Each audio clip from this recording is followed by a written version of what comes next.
Et par contre, moi, depuis que je suis marié, je me suis rendu compte que j'avais peur de ma femme. Genre. Le jour où j'ai su que j'avais peur de ma femme, c'est le jour où je lui ai dit, bébé, je sors, mais t'inquiète pas, je rentre pas tard. Elle m'a regardé comme ça, t'es sûr? À la base, j'étais sûr, mais là, vous me faites peur, madame, calmez-vous, tu vois. Et je me rappelle, je la rassure et je sors à 19h. 19h, je sors, je vais voir mes potes et tout, on passe une soirée incroyable, tout se passe bien. Et en fait, quand tu te maries, même tes potes, ils changent de comportement envers toi. C'est-à-dire que pendant la soirée, tout se passait bien. Moi, j'étais là, je m'ambiançais, et là, mes potes, ils s'arrêtent d'un coup. Eh, mais attends, Sako. Il est l'heure pour toi. On n'a pas les mêmes horaires, rentre chez toi. Ils m'ont viré de la soirée. J'étais tellement choqué que j'ai réagi à chaud. Je leur ai dit, hey, les gars, c'est moi qui gère à la maison. Ils m'ont dit, ah bon? Bah viens, on continue la soirée. Et moi, il fallait que je prouve ce que je venais de dire. Du coup, on continue la soirée. Mais le problème c'est que la soirée, elle se passe tellement bien que je m'oublie. Okay, et au moment où je me rends compte que je dois rentrer chez moi, je sors et il fait jour. C'est-à-dire, je regarde le ciel, je suis comme ça. Je me dis peut-être que c'est la dernière fois que je vois le ciel.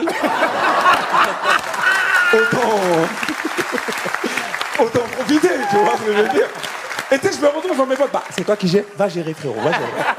À ce moment-là, je suis dans la voiture, j'ai peur. Je me dis, Inch'Allah, elle dort. Si elle dort, elle ne saura pas l'heure à laquelle je suis rentré. J'arrive dans mon bâtiment, je me gare, je monte dans l'ascenseur. Quand tu veux rentrer chez toi sans faire de bruit, il y a une préparation à faire. Moi, j'avais une veste à fermeture éclair.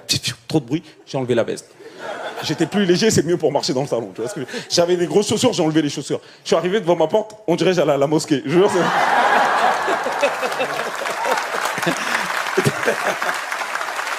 Et tu sais, je suis devant la porte comme ça. Là, je sors les clés de chez moi, je me rends compte qu'il y a une préparation de clés à faire aussi. Parce que généralement, on a un trousseau de clés. Tu attrapes toutes les clés que tu vas pas utiliser, tu les tiens bien. Et celles que tu vas insérer, il faut que ça glisse dans la serrure. Et je vous jure, messieurs, dames, la porte de chez moi, elle grince jamais. Comme par hasard ce soir-là, je crois que la porte, elle voulait prendre une revanche sur moi. Elle s'est dit, toi, tous les soirs, tu sors, tu me claques, ce soir, tu vas voir. Je vous jure, j'ai ouvert la porte, elle a fait, il est là!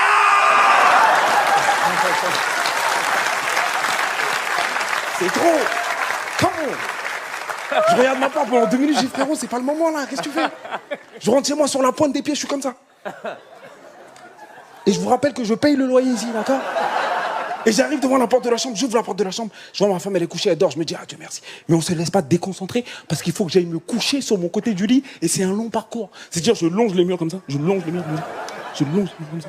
J'arrive sur mon côté du lit, je tire le drap, ma femme elle bouge, je bloque. Pendant 30 secondes, je respire plus, tu vois.